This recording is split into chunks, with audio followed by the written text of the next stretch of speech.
Alors la curiosité sexuelle de l'enfant, c'est je pense il y a plusieurs axes qui peuvent permettre de l'envisager. Le bébé qui vient au monde, il arrive dans quelque chose qui est un espace qu'il va progressivement conceptualiser comme espace, un temps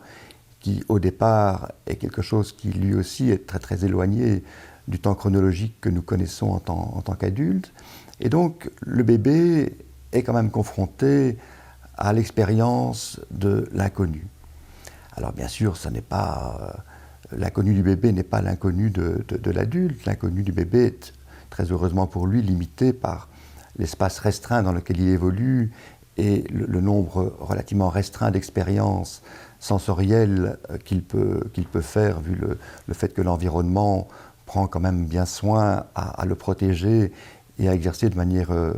adéquate sa fonction de par-excitation, comme on dit, c'est-à-dire de limitation des excitations. Néanmoins, le bébé est confronté à toute une série d'expériences nouvelles et pour que petit à petit il puisse établir sa personnalité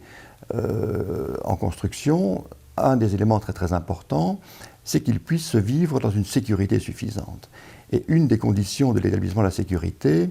c'est de pouvoir petit à petit prévoir les choses, c'est-à-dire que les expériences puissent s'enchaîner sur des modes relativement prévisibles pour l'enfant, pour le bébé, c'est-à-dire qu'il puisse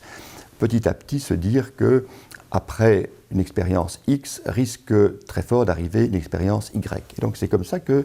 certaine continuité de l'expérience se construit, ce qui est un élément très très important pour l'établissement de soi. Ce qui veut dire que le bébé est inévitablement amené à se poser des questions sur le monde, à se poser des questions sur la succession des événements et sur leur enchaînement. Et donc on a là les bases évidemment de la curiosité. Donc ça c'est un point très très important, mais on pourrait dire que c'est une curiosité très très générale, c'est donc une appétence à connaître et à comprendre le monde.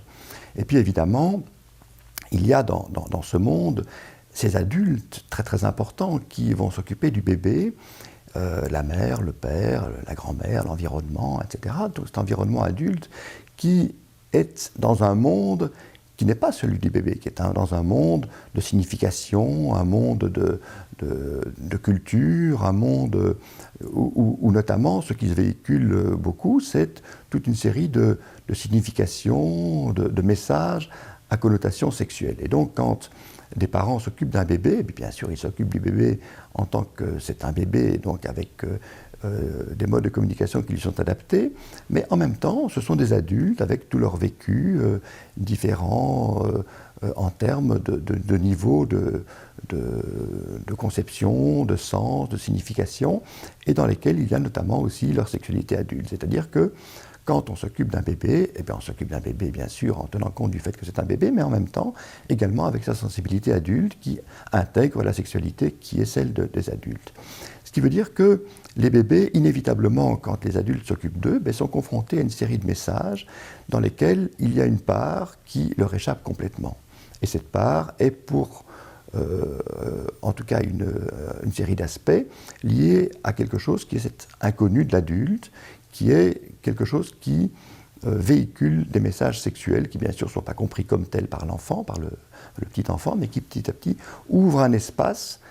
de questions qui petit à petit va se préciser au fur et à mesure et qui va amener l'enfant vers une précision de plus en plus grande dans son investigation.